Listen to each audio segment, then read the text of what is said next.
J'ai une très bonne nouvelle pour vous, une nouvelle qui va changer complètement votre vie, vous qui avez peur à chaque fois que vous faites l'amour de tomber enceinte ou d'être l'auteur d'une grossesse non voulue.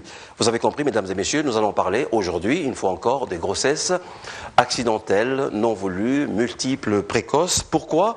Parce que, bien malheureusement, notre pays affiche un fort taux de mortalité maternelle et infantile, et ce, malgré le fait que l'accès aux soins a été facilité par la multiplication des infrastructures socio-sanitaires à travers le pays. D'où la question que tout le monde se pose, et si nous avions chacun une part de responsabilité dans ce constat amer, par pudeur, par ignorance, par action ou simplement par omission. Du côté du gouvernement, pour réduire cette mortalité, les autorités congolaises ainsi que leur partenaire principal, le Fonds des Nations Unies pour la population, nous parlent beaucoup en ce moment de la planification familiale. Qu'est-ce que c'est que ce concept? Est-ce que c'est le synonyme de ce que nos parents ont entendu à leur époque, naissance désirable? En quoi et avec quelle méthode cette planification familiale peut nous garantir le confort et la sérénité dans notre sexualité. J'ai, pour en parler aujourd'hui, invité bien sûr plusieurs experts, des témoins, bien sûr, et un public qui posera des questions autour de cette question de la planification familiale. Je vous prie, mesdames et messieurs, de bien vouloir recevoir tout ce petit monde chez vous.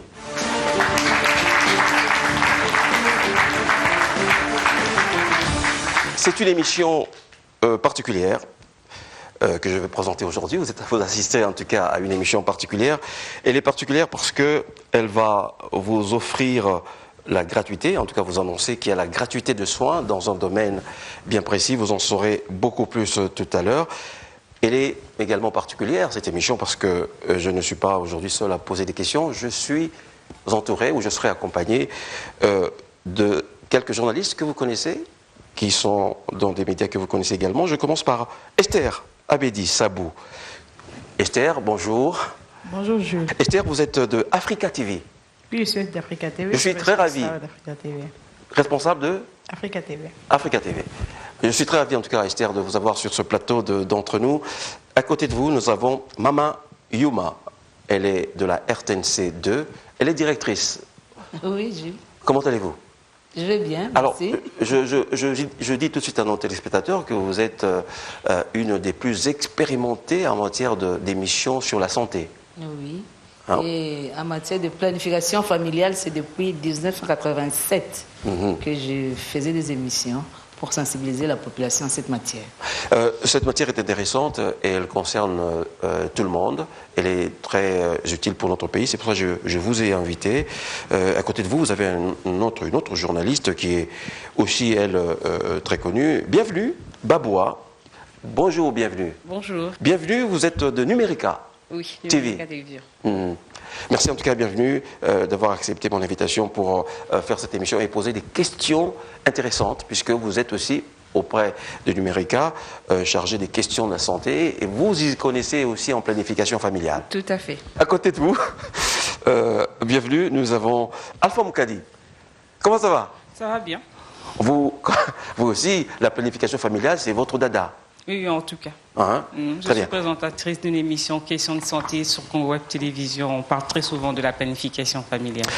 Mesdames, vous consacrez beaucoup de temps sur vos chaînes respectives à la planification familiale, qui n'a plus, comme je l'ai dit, aucun secret pour vous. Mais ce n'est pas le cas de tout le monde ici, sur le plateau. Alors, je voulais qu'on fasse une petite enquête comme ça spontanée. Ça me vient comme ça, poser la question. Je commence par ici, la rangée qui est là. Madame, vous qui avez le micro. C'est quoi pour vous, madame, la planification familiale? C'est l'effet de planifier la naissance dans un couple, quoi. Oui, planifier, c'est quoi? S'organiser, quoi. Pour qu'il n'y ait pas des naissances indésirables, quoi. On va voir si vous avez bien répondu à cette question en donnant la parole à un de nos experts d'aujourd'hui, Dr Némoindjaré. Alors, vous êtes chargé des programmes de la planification familiale au sein de l'UNFPA, Fonds des Nations Unies pour la population. Est-ce que le public a bien répondu à la question sur la définition de la planification familiale? Oui, je crois que le public a bien répondu, sauf qu'il y a des ajustements qu'il faudrait faire. Lesquels? puisque quand nous venons parler de la planification familiale, c'est l'ensemble de méthodes pour réguler les naissances, afin que le couple ait le nombre d'enfants voulus au moment voulu. Voilà, c'est pour faire bref. Brièvement, quelles sont les méthodes que vous conseillez, que les gens utilisent habituellement pour que dans cette période-là, le couple n'ait pas un enfant? Bon, les méthodes, il y a des méthodes modernes, il y a des méthodes qui sont traditionnelles. Et dans les méthodes modernes, il y a des méthodes qui sont aussi à longue durée. Et il y a les méthodes qui sont à courte durée. Dans les méthodes de courte durée, pour avoir des condoms, il y a les pilules, les pilules contraceptives orales qu'on utilise. Et puis il y a les injectables, comme les DP. Ça fait 3 mois. Ça nous appelle sur les méthodes à courte durée d'action. Mais il y a aussi les méthodes à longue durée d'action, comme les implants et les dispositifs intra-utérins. Je voudrais poser la question au public encore une fois. Excusez-moi, aujourd'hui je vais vous embêter. Madame, est-ce que vous avez des méthodes particulières que vous utilisez pour éviter de tomber enceinte quand vous n'en avez pas envie? Oui, Oui? Laquelle? le préservatif. Ah, le préservatif, très bien. Très bien, ok. Très bien. On revient ici. Très bien, c'est un des moyens effectivement qui figurait sur la liste. Je vais revenir ici avec le premier témoin de cette émission. Je vais commencer avec Dédé. Dédé, bonjour, comment ça va? C'est vous qui êtes ici au premier plan. Alors, Dédé, vous êtes en pleine préparation de mariage. Ouais. Vous allez vous marier quand? Bon, l'année prochaine. L'année prochaine? Ouais. Oh, enfin, félicitations et Merci. beaucoup de chance pour votre mariage. Alors, l'année prochaine, vous allez vous marier, vous avez un fiancé, vous faites comme tous les jeunes d'aujourd'hui. Vous faites quand même l'amour. Vous faites quand même l'amour, là. Oui, pourquoi pas. Vous faites quand même l'amour. Vous n'attendez pas le mariage. Non. Ouais. Vous faites l'amour. Ouais, on fait. Ok. Mais alors, quel est le moyen que vous utilisez pour ne pas tomber enceinte et attendre cet heureux événement, le mariage, sans tomber enceinte? Vous faites comment? Bon, on utilise le préservatif. Préservatif. Ouais. Et vous n'avez jamais entendu parler de pilules? Bon. Non. Non?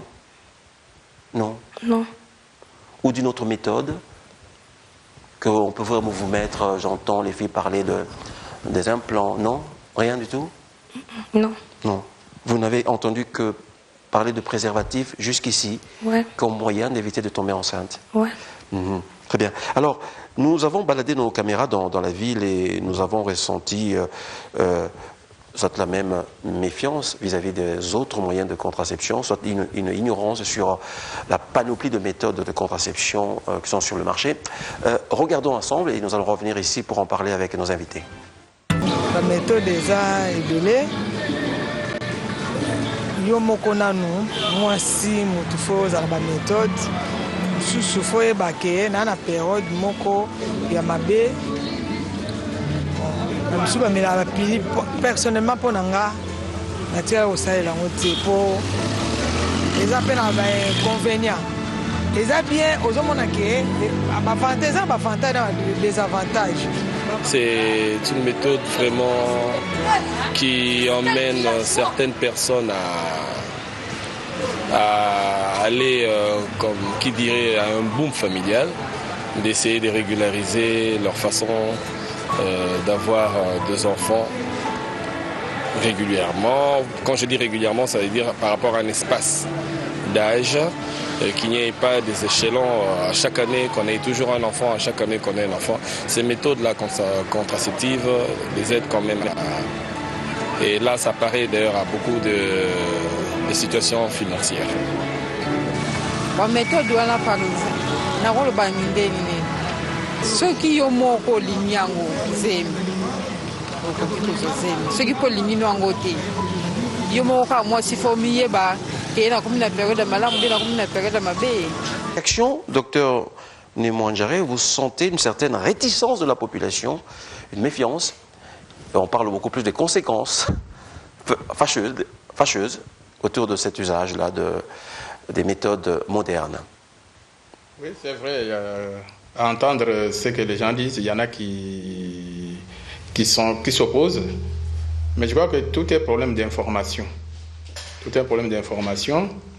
Et généralement, quand les gens viennent pour demander de l'aide pour espacer les naissances,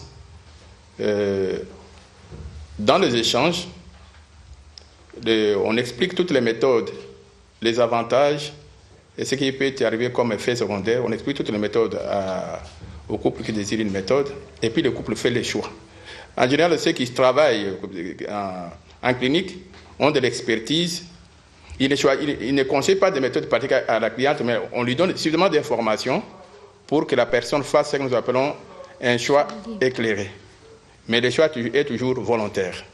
Donc je pense que c'est question de continuer à éduquer la population. Les méthodes, comme on dit là-bas, l'autre disait qu'elle se protège pendant la période de fertilité.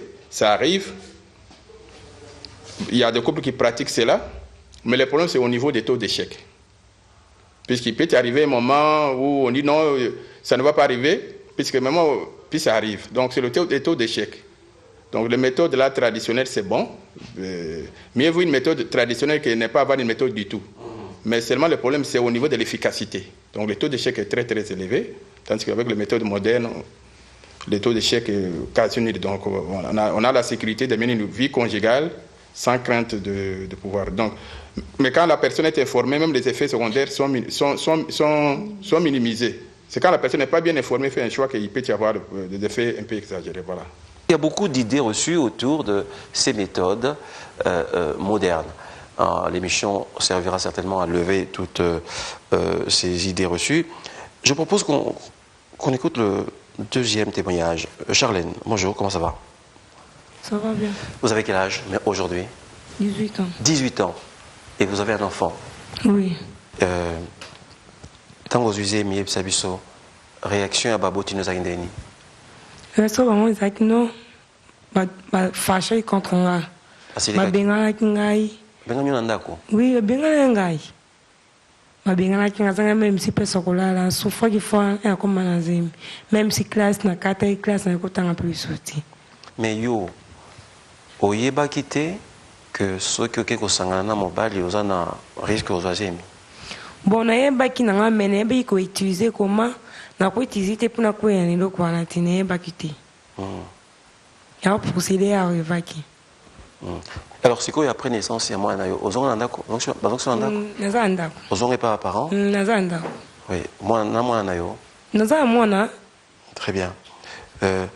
Alors je vais à nouveau vous permettre de regarder un micro-baladeur.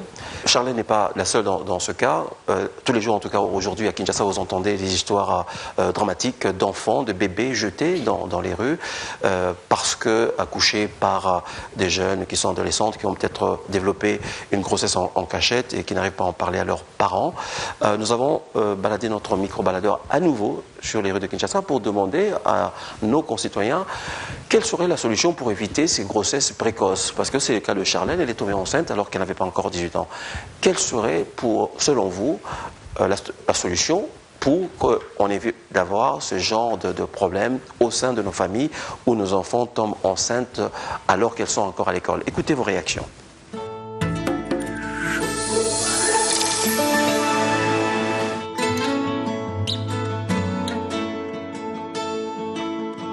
bafio babakaka bana na nzela bamisusu ezalaka pasi na condition azweli zemi yango to nini mais conseil nange eza kobwaka ezalaka solution te soki oso ozwi zemi bongo ata pasi ndima kosala nyonso ata koteka makala sala yango kaka mpo bokola mwana po yebi te mwana ano memi na libongo ta mosusu ye nde moto akolongolo souffrance oyo oza na ngolobi alors na conseillera bafille oyo babwakaka bana te bomba zemi bota mwana ye nda kosalisa lobi. Bon, na âge à mokie, c'est-à-dire, à âge à mineur.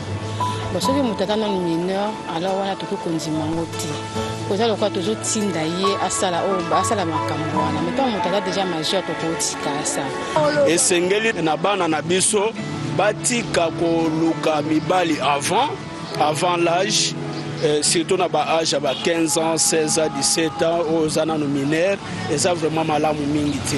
Bon, déjà, côté na niveau ya kosala déjà ba rapport sexuel nakoki kosenga na bango vraiment bazala na ba réserve mingi et puis soit utiliser ba préservatif soit koluka vraiment komona ba médecin o bakoki kopesa bango ba médicament ezali ke bakoki vraiment kozwa ba grossesse rapidement. Solution peut-être pour les parents d'avoir fait ça dans mon yangote parce que pour par rapport pour nous personnellement dans un bande comme une jeune fille dans mon yango déjà le moko ça a déjà bien été alors courage ninga na kopesa bien conseil na kopesa c'est que donc fatigue nanu ACC alukana d'abord vie pour élire lobby. Retour sur ce plateau avec le public et les experts, dont Dr Nemo Andjaré, docteur en réaction. Apparemment, les parents n'osent pas permettre à leur enfant de recourir aux méthodes modernes ou même d'en parler simplement.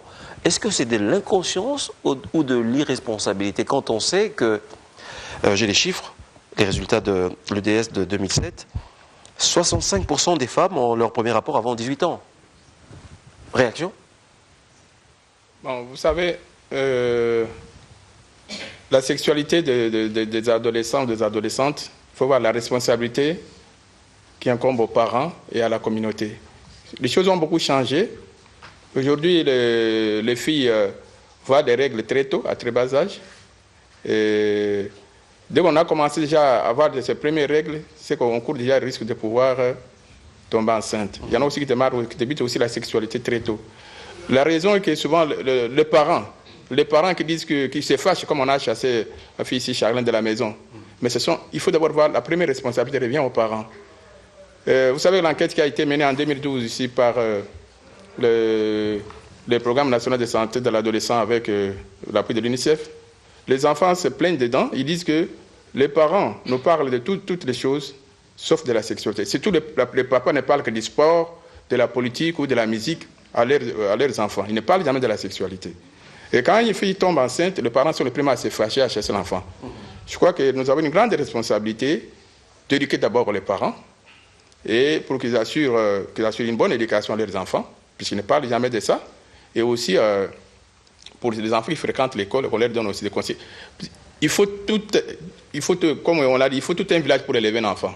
Il faut non seulement les parents, il faut la communauté, il faut tout le monde pour pouvoir éduquer un enfant, même les religieux, donc ils donnent les conseils.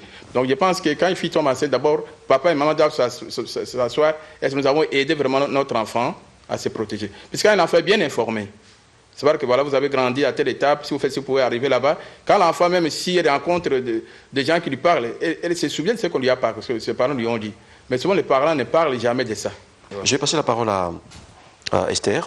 Esther Abedi sur ce sujet, journaliste Africa TV. Esther Sabou, vous avez une question au docteur? Oui, merci. Je prendrai la manche du débat. Peut-être les autres experts aussi vont compléter les docteurs Nemo Andjaré. Justement, c'est la problématique de l'information qui se présente dans les milieux de jeunes et adolescents. Mais outre l'information, il y a aussi la réalité. Est-ce qu'on doit se contenter d'informer, d'éduquer ou bien de prendre réellement conscience du problème tel qu'il se présente? Est-ce qu'aujourd'hui, on ne peut carrément pas ouvrir la contraception au milieu de jeunes? Nous avons l'avantage d'avoir le jeune parmi nous. Comment eux-mêmes perçoivent le problème? Le docteur Nemo Andjaré l'a dit. Le besoin sexuel est naturel à partir d'un certain âge. Donc, on a déjà des hormones qui fonctionnent normalement. À partir de 14 ans déjà l'enfant réagit à la nature que Dieu a établie. Est-ce qu'aujourd'hui, de la part de ceux qui représentent le gouvernement sur ces plateaux ou même de personnel accoucheur dans la société civile, est-ce qu'on ne peut pas carrément mettre les dossiers sur la table pour pouvoir parler de la contraception dans les milieux de jeunes? Parce qu'apparemment, à mon avis, c'est juste qu'elle a la solution pour éviter justement des grossesses non désirées, des avortons et des avortements. Florence Kitenge. Nous devons plus élargir l'information, que ce soit dans les milieux scolaires, que ce soit au niveau des églises, les centres de jeunes, partout. nous ne pouvons pas avoir quand même du tabou. Parce que la sexualité, dans notre coutume, au fait, c'est du tabou. Les églises, faut pas dans les églises, on n'en parle même pas. Dans nos familles, c'est tout un casse-tête. Vous savez, il y a même de nos tribus où on n'en parlait pas. C'est strictement interdit. Du lundi à samedi, la clinique est ouverte. Nous avons préparé un tableau, docteur Nemo Andjaré. Je vous demande de commenter un peu ce tableau. On voit qu'il y a beaucoup de femmes qui recourent aux méthodes traditionnelles pour ne pas tomber enceinte. Parmi ces femmes-là qui recourent à ces méthodes traditionnelles pour ne pas tomber enceinte, il y en a pas mal d'entre elles qui connaissent des grossesses non désirées. C'est un tableau que nous avons fait avec 87% des femmes-là qui veulent éviter la grossesse, mais malheureusement tombent sur cette grossesse-là parce qu'elles utilisent, comme vous avez dit, une méthode traditionnelle qui n'est pas sûre à 100% et le taux d'échec est assez important. Réaction? Bon, ça confirme ce que les enquêtes ont démontré, c'est que globalement en RDC, les femmes en union mariée, il y a 17% qui utilisent la méthode, 5,4% utilisent des méthodes modernes, tandis que 12% utilisent des méthodes traditionnelles. Comme je l'ai dit, les méthodes traditionnelles, souvent, elles sont inefficaces. La seule méthode qui permet à quelqu'un de ne pas tomber enceinte, c'est l'abstinence. Parce que quand vous vous abstenez, c'est qu'il n'y a pas risque de tomber enceinte. Mais d'autres méthodes-là, que ce soit les coïts interrompus, que ce soit, je ne sais pas moi quoi, il y a beaucoup de risques de pouvoir tomber enceinte. Même les méthodes de jours fixes, là, de calendrier, méthode de calendrier, pour dire non, moi je connais mes jours. Puisque dans les on a posé des questions aux femmes là, qui connaissaient les jours, mais les jours où on dit que l'ovulation arrive, on n'est pas très sûr, sauf même si vous prenez des thermomètres là, qu'on utilise, ce n'est pas très sûr. Donc, ces méthodes-là ont un taux d'échec vraiment très élevé. Vous avez parlé des obstacles, notamment vous parlez de la religion. Je propose qu'on prenne un troisième témoin qui est avec nous ici, qui est de l'autre côté. Je vais aller le rejoindre. Sabine Longo. Comment allez-vous, Sabine? Je vais bien par la grâce de Dieu. Merci en tout cas d'être venue aujourd'hui. Vous êtes mère de beaucoup d'enfants. Combien? 6. 6 enfants. Oui. Espacés. Vous avez pu planifier leur naissance? Non, on n'a pas pu planifier, mais disons au début on n'a pas planifié, mais après avoir connu les conséquences du manque de la planification, nous nous sommes rendus compte qu'on était impérativement obligés de le faire. Et c'est ce que nous avons fait aujourd'hui, il y a 3 ans, que nous avons notre dernier enfant et on n'a plus des accidents, je veux dire, les enfants non désirés. Alors, si pendant la naissance de vos 5 premiers enfants, vous n'avez pas eu recours à une méthode sûre, est-ce qu'il y avait une raison particulière? Oui. Pourquoi? C'est d'abord la confession religieuse, notre façon de pratiquer notre foi. Disons, ce n'est pas une obligation, on ne nous a pas inculqué à l'église.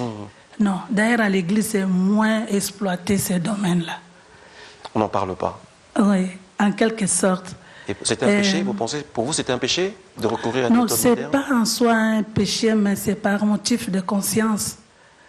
Donc, on se rendait compte qu'on allait en dehors de ce qu'on devrait faire. On devrait observer à l'église en tant que couple chrétien.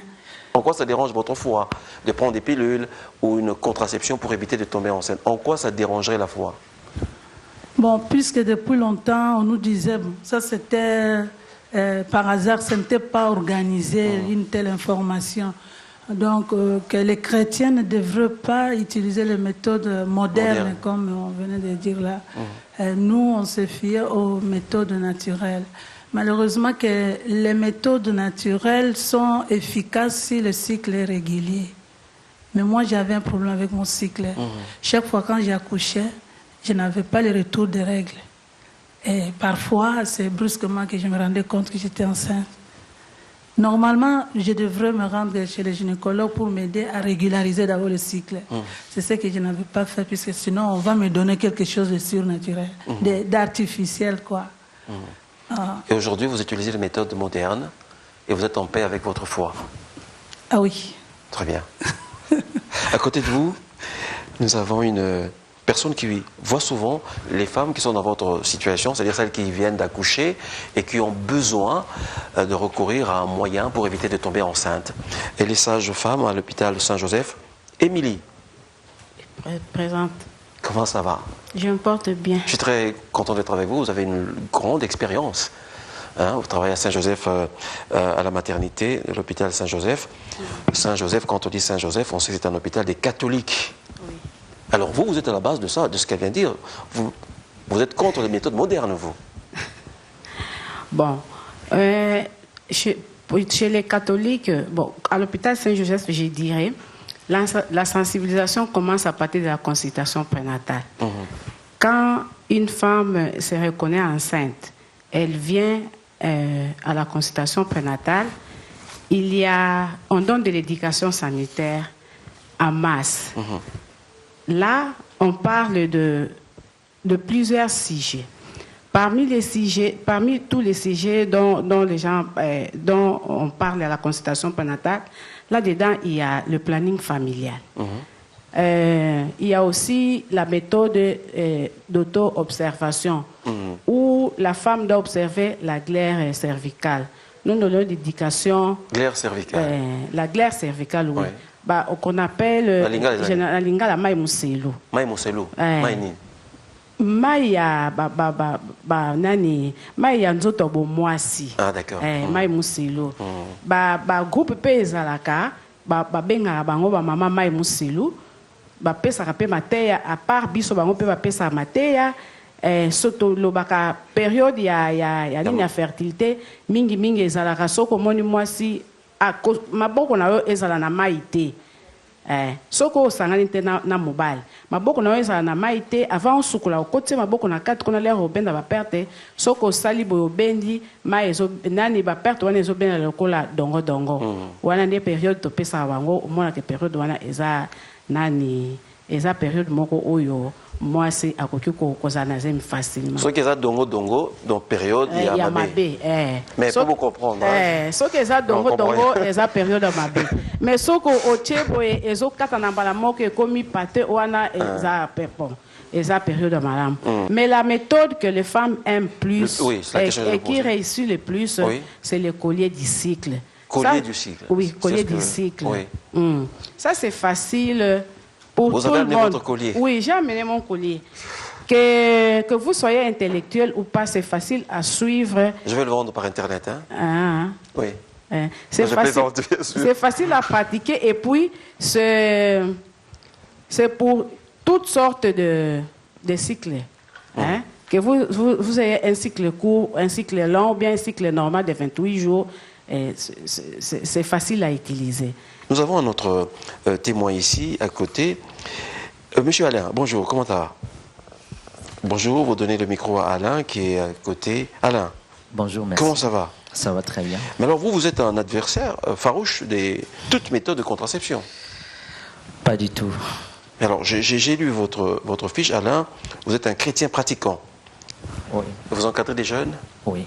Et vous encadrez des jeunes et donc vous avez l'occasion là de parler avec la jeunesse de comment éviter de tomber enceinte. Et vous ne le faites pas. Bon, le problème d'abord, quand nous parlons de la religion, nous sommes dans un pays laïque où il y a plusieurs religions. Chaque église est libre, ou soit a une certaine confession, ou soit une doctrine qu'elle aborde. Mais je pense que pour le cas qui est le mien, le problème de la sexualité, d'abord pour ne pas directement tomber dans le problème de contraception, le problème de la sexualité, c'est un problème qui n'enfreint aucun verset de la Bible. Donc c'est un problème qui est réel, voire même les églises doivent en parler avec le jeune. L'éducation sexuelle. Oui, l'éducation sexuelle. On doit en parler à l'église. Exactement, surtout avec le jeune. Hein.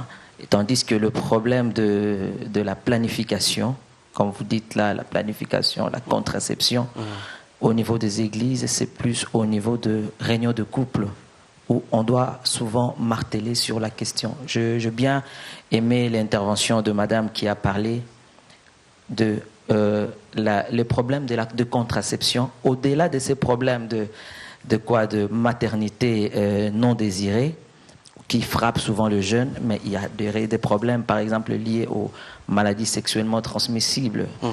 Un jeune qui peut chercher à fuir les maternités non désirées en utilisant les contraceptions, mais il peut rencontrer les maladies sexuellement transmissibles à côté. Donc, pour les jeunes qui ne sont pas encore engagés et qui n'ont pas aussi des partenaires sûrs et fiables, là, nous parlons plus de questions liées à la sexualité.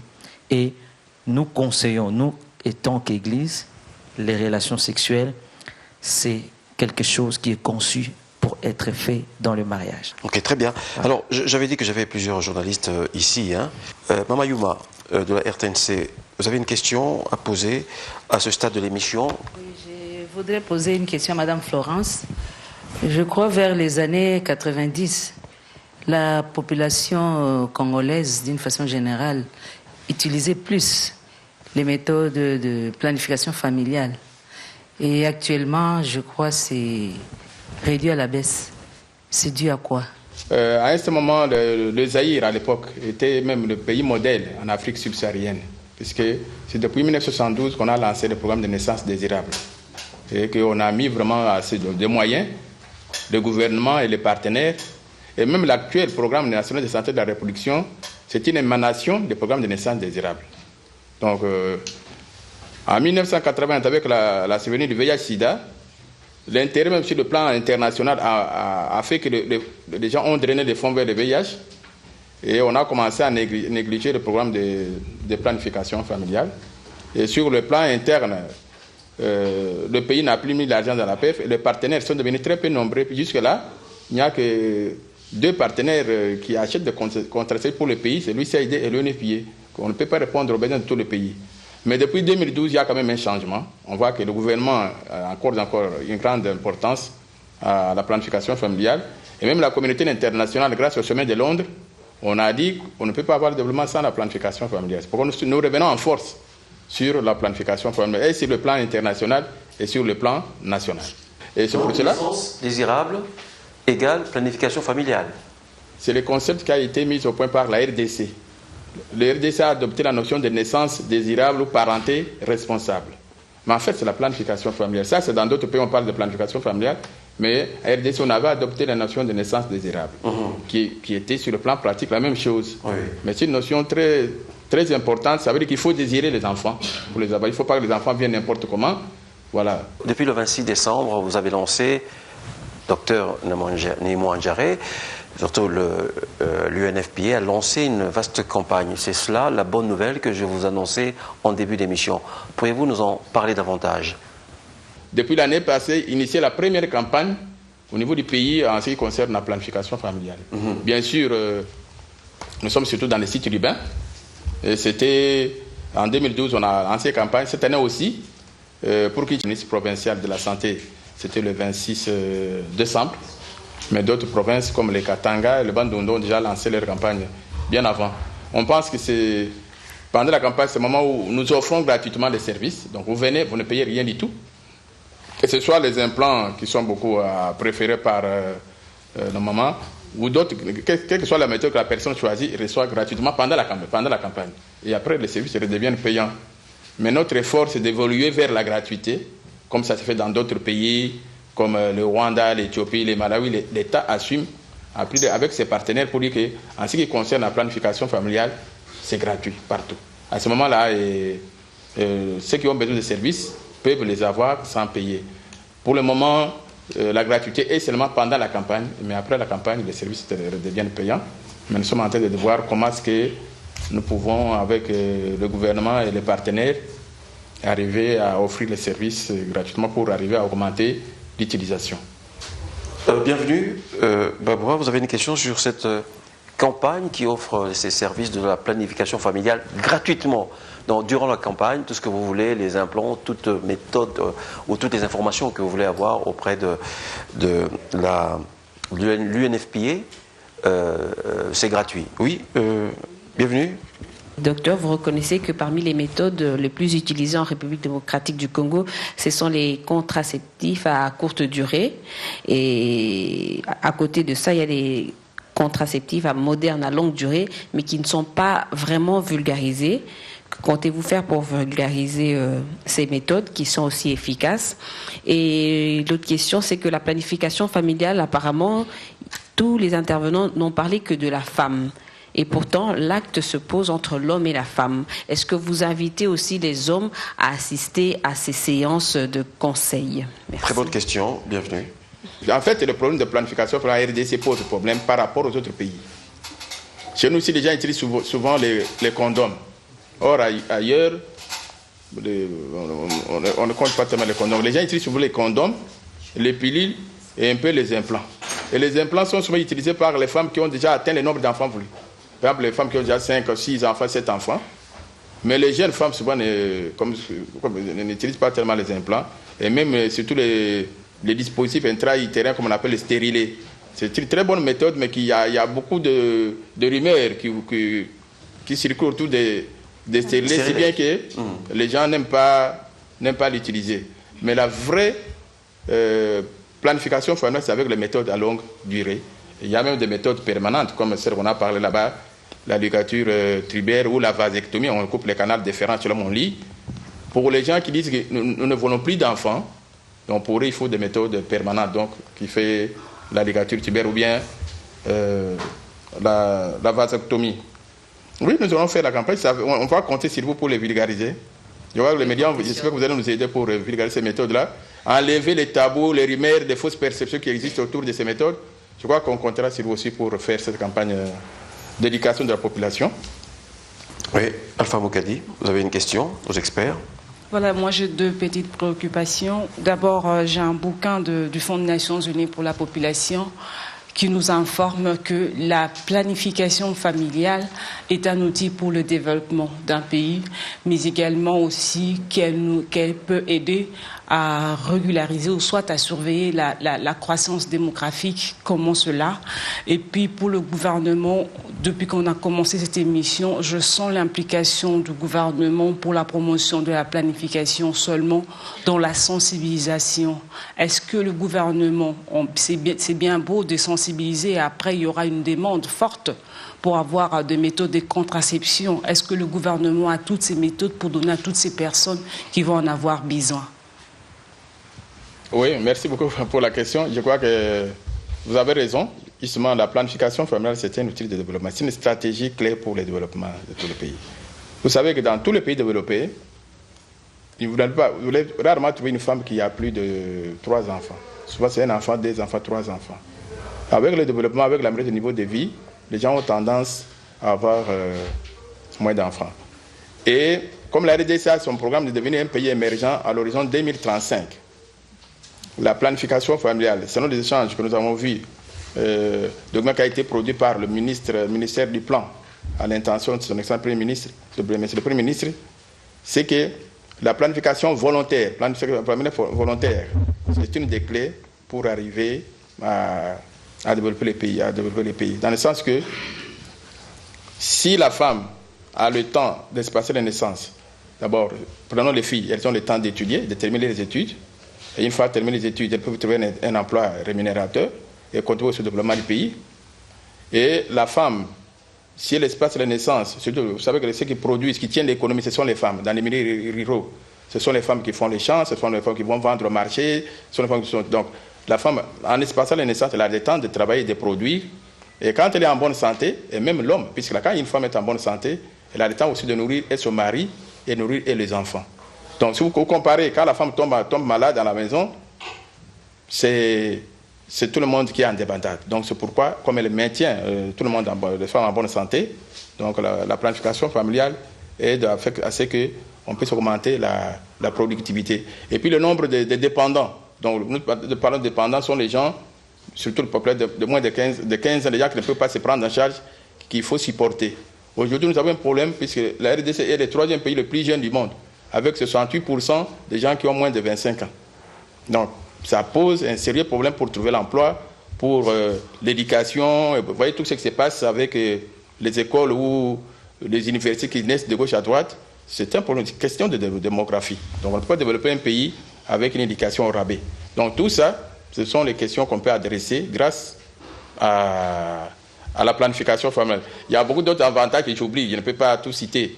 Donc il y a même l'autonomisation des femmes. Donc au lieu que la femme, pour aller au marché, mon mari, donne-moi l'argent, je dois aller au marché. La femme devient autonome, elle peut travailler, gagner l'argent, elle-même peut aller faire les achats, elle peut acheter aussi des habits, tout comme ça. Elle peut aussi payer les minéral pour les enfants. Donc voilà un peu où est-ce que la planification nous amène. Et quand on espace les naissances, ça je reviens sur l'implication des hommes. Les hommes ont intérêt à s'impliquer dans la planification familiale puisque ce sont surtout les hommes qui meurent des crises cardiaques. Puisqu'il y a trop d'enfants, tu veux sortir le matin, papa, pèse un minerval, tu pars mourir de crises cardiaques. Et la planification familiale aide les hommes à ne plus tellement mourir de crises cardiaques puisqu'ils ont moins de charges. Le stress là d'avoir les enfants qu'on ne sait pas supporter. Surtout si tu as aussi, vous savez que les filles coûtent cher. Ce n'est pas comme les garçons, il faut aller au salon, tu n'as rien, tout ça. Et beaucoup de parents arrivent à succomber et laisser les enfants parce qu'ils n'arrivent plus à faire ça. Donc ça a les avantages pour tout le monde, et la femme, et les enfants, et les hommes, et toute la nation. La question du gouvernement, oui. Est-ce que le gouvernement, après sensibilisation, on aura vraiment toutes ces méthodes disponibles pour la population qui va demander ces méthodes? Pour être concret, je veux dire que vous devez donner les chiffres. Cette année, le gouvernement a donné $1 million pour la PEF. $1 million pour la planification familiale. À peu près 400 000 ont été utilisés pour l'achat de contraceptifs. Et l'année prochaine, on a déjà garanti un budget de 2 millions. Et l'année 2014, 1 200 000. Il sera utilisé pour l'achat de contraceptifs et 800 000 pour la formation des prestataires. Ça fait longtemps que le gouvernement n'a jamais donné quelque chose, mais c'est quand même un effort que toute la communauté reconnaît.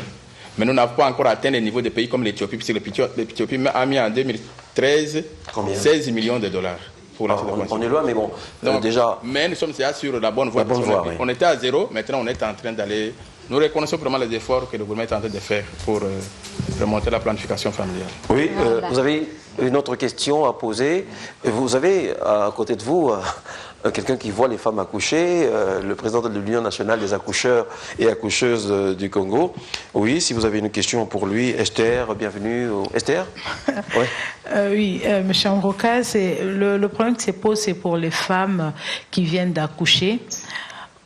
Quelques mois après, elles sont surprises d'être grosses, mais on se pose la question si elles sont réellement prises en charge efficacement après la naissance. Est-ce qu'au niveau de l'association des accoucheurs, le problème est pris en charge pour que l'accompagnement soit intégral pour toutes les femmes? M. Ambroka Kabeya. Si nous prenons d'abord le secteur privé, ces femmes sont accompagnées. Si nous prenons le secteur public, la même chose. Si nous prenons, parce que, pourquoi nous disons que l'association accompagne? Parce que toutes ces accoucheuses-là, toutes les sages-femmes qui travaillent sont les membres de l'association. Et chaque fois, ce sont des personnels qui sont recensés, ce sont des personnes qui sont recyclées, ce sont des personnes qui sont conscientisées pour mener des actions dans ces secteurs-là. Mais le plus grand problème, même si les gens ne veulent pas le dire tout haut, c'est tout ce que nous venons de voir, la résistance auprès de la communauté. C'est un problème. Un micro-baladeur, oui. Je respecte la foi, je respecte les opinions, mais c'est un problème réel. Le docteur a dit campagne pour 2 semaines. Pour les 2 semaines, il faut voir sa semaine. Est-ce que c'est tout le monde qui aura accès? Je vous dis que le plus grand problème aussi, ce n'est pas seulement cette mauvaise publicité-là, mais parfois parce qu'on sait que pour aller là-bas, obtenir les services de planning familial, il faut payer la fiche. La fiche coûte autant. Et pour accéder à telle méthode, il faut les payer à autant. Et quand on n'a pas cet argent-là, on reste à la maison. On reste à la maison. Et comme on reste à la maison, quand la voisine passe, mais pourquoi toi tu n'es pas parti? On a difficile à dire que je n'ai pas d'argent pour payer. On dit non, mais bilo qu'on a bien et ça maladie. Or, le vrai problème, c'est la pauvreté de la population. Sachez que vous pouvez bénéficier des services de la planification familiale, ce qu'on appelait ce qu'on appelait jadis naissance désirable, gratuitement jusqu'au 15 janvier. Je vous propose de compléter ce que vous venez de dire par ces propos que nous avons recueillis auprès de celui qui est la colonne vertébrale de la planification familiale en RDC. C'est celui qui a enseigné la planification familiale et le consultant que tout le monde recherche. Il a même enseigné dans plusieurs pays en Afrique. C'est le docteur Aloïs Ngouma que nous avons rencontré et il nous donne cet éclairage sur les méthodes utilisées pour planifier les naissances. Écoutez. Les méthodes dites modernes de contraception peuvent être regroupées en 3 classes en fonction de produits qu'on utilise pour cette méthode moderne. Nous avons les produits hormonaux qu'on utilise, c'est comme ça qu'on parle de contraceptifs hormonaux. Nous avons les produits qui ne contiennent pas les hormones. Alors à ce moment-là, nous parlons de la contraception non hormonale. Nous avons également ce qu'on appelle la stérilisation volontaire. Alors, en ce qui concerne les contraceptifs hormonaux, en fonction de la présentation de ces hormones, les hormones, ce sont des produits qui ont une action au niveau du corps et qui ont une action bien spécifique, au niveau des sites aussi bien spécifiques. Et en ce qui nous concerne, ce sont les hormones qui s'intéressent au système de reproduction. Et c'est ces hormones-là qui contrecarrent le mécanisme qui amène à la conception et partant à la grossesse. Et dans ce groupe, nous avons le produit que l'on peut prendre par la bouche. On les appelle les contraceptifs oraux ou les pilules. Il y a les produits que l'on peut injecter avec des piqûres. C'est ce qu'on appelle les contraceptifs injectables. Et nous avons également les produits que l'on peut insérer sous la peau. On les appelle donc les implants. Et dans ce groupe, nous avons également ce qu'on peut juste attacher sur la peau. Ça, ce sont justement ce qu'on appelle les patchs. Et ces produits, une fois que ça entre dans la circulation, ça va effectivement au niveau des sites, comme je vous ai dit, des sites spécifiques. La plupart de ces produits empêchent l'ovulation, donc le processus qui amène à l'ovulation. Voilà donc en ce qui concerne les contraceptifs hormonaux. Que ça soit pris par la bouche comme des comprimés, qu'on appelle des pilules, que ça soit des produits injectables, que ce soit des produits qu'on prend, qu'on a implantés sous la peau ou alors qu'on a attaché tout simplement à la peau. Donc tous ces produits-là, une fois que ça entre dans la circulation, ça va au niveau des sites qui permettent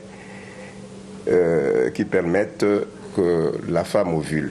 Et une fois que ça arrive là-bas, ça contrecarre ce mécanisme et la femme n'ovule pas. Voilà donc ce que font les hormones. Les méthodes non hormonales, nous avons le stérilet, nous avons les préservatifs et nous avons les méthodes chimiques qu'on appelle les spermicides. Alors, le stérilet, tout le monde le sait, c'est un petit appareil qui est fabriqué à partir de polyéthylène. Donc, c'est un produit chimique, mais de synthèse, et qui est fabriqué, qui devient maintenant une espèce d'appareil qu'on va placer dans la matrice de la femme. Et une fois que ça se trouve là-dedans, ça crée d'abord un mécanisme de réaction locale qui fait que les spermatozoïdes n'arrivent pas à passer facilement dans la cavité pour aller féconder l'ovule. Mais la femme va continuer à ovuler. Mais seulement les spermatozoïdes sont gênés dans leur parcours pour aller rencontrer l'ovule. Alors nous avons les préservatifs qu'on connaît sous forme de condoms, nous avons les préservatifs masculins et les préservatifs féminins. Et là c'est tout simplement une espèce de tuyau fabriqué à partir également de produits chimiques qu'on appelle de latex synthétique.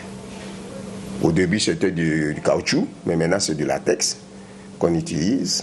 Et nous avons du latex qui épouse la forme de capote qui couvre le pénis. Et nous avons également des préservatifs qui sont fabriqués sous forme d'un tuyau, d'un canal que la femme peut placer dans le vagin et ça couvre le vagin.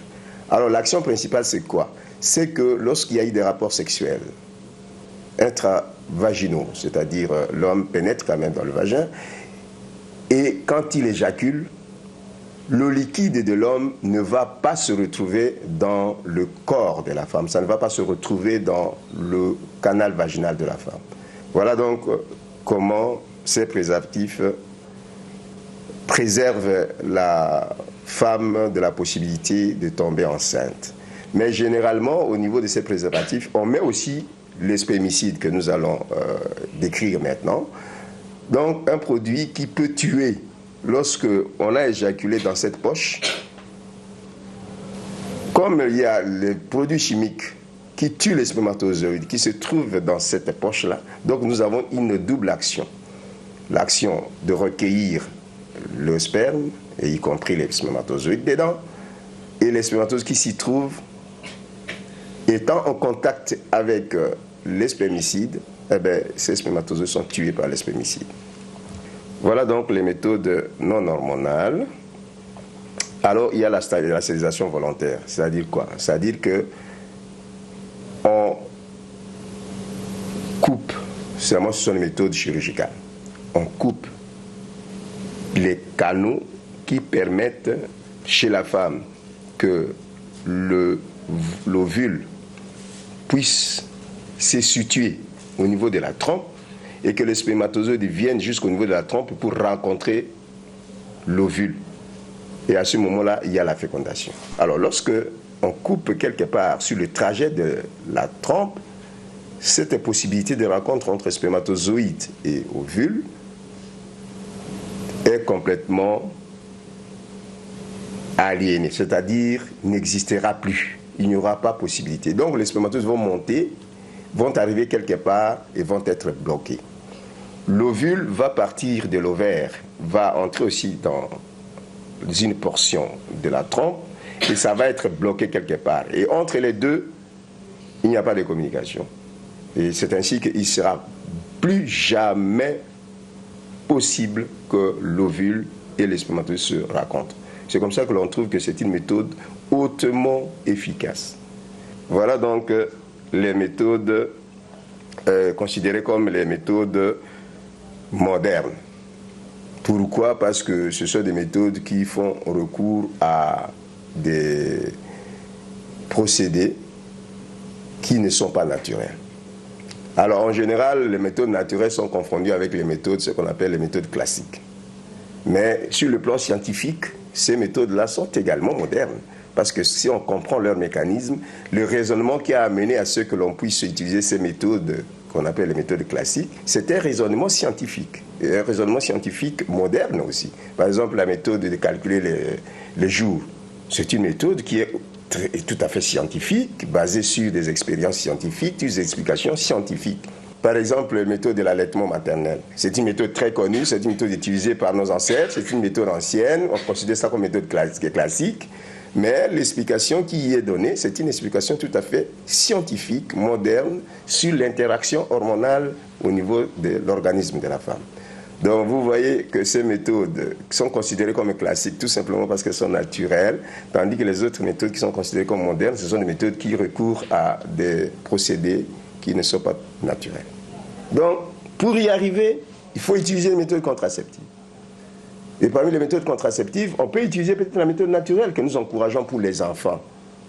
L'abstinence, pas de rapport sexuel, en dehors du moment où on peut être responsable. Si on ne le peut pas, parce que maintenant les études se traînent, on arrive à 20 ans, on ne peut pas dire que quelqu'un qui a plus de 20 ans soit là sans rapport sexuel. C'est vraiment de l'illusion. Alors comme c'est de l'illusion, il faut mettre à la disposition de ces personnes les différentes méthodes contraceptives. Ou leur expliquer les méthodes naturelles qu'elle peut utiliser tout en ayant des rapports sexuels et elle ne tombe pas enceinte. Ou alors elle prend les méthodes modernes. La planification familiale vient de planifier. Or, un homme normal doit planifier sa vie, en tout point de vue. C'est-à-dire planifier, c'est quoi? C'est de savoir qu'est-ce que je dois faire, quand est-ce que je dois faire ça, et comment est-ce que je vais continuer avec ça. C'est ça la planification. Il est bon que l'on puisse savoir qu'est-ce que moi je veux comme famille, qu'est-ce que je veux comme volume familial, quand est-ce que je veux avoir les enfants, et combien d'enfants veux-je avoir, et qu'est-ce que je vais en faire. Ça, c'est l'individu. La société, bien sûr, quand l'enfant vient au monde, il faut que la société soit disposée à recevoir cet enfant-là. Et à ce moment-là, on dit ce qu'on appelle Kobotelengi. Mais si l'on n'est pas disposé à recevoir cet enfant-là, ça devient des problèmes. Et au niveau de l'État, les enfants qu'on est en train d'offrir à l'État, qui vont créer ce qu'on appelle la population, il faut que l'État les attende. Il faut que l'État sache qu'est-ce qu'il va en faire. Voilà donc la planification. Donc, savoir qu'est-ce que l'on veut, quand est-ce qu'on veut faire ça, et comment on veut faire ça. Et c'est la même chose.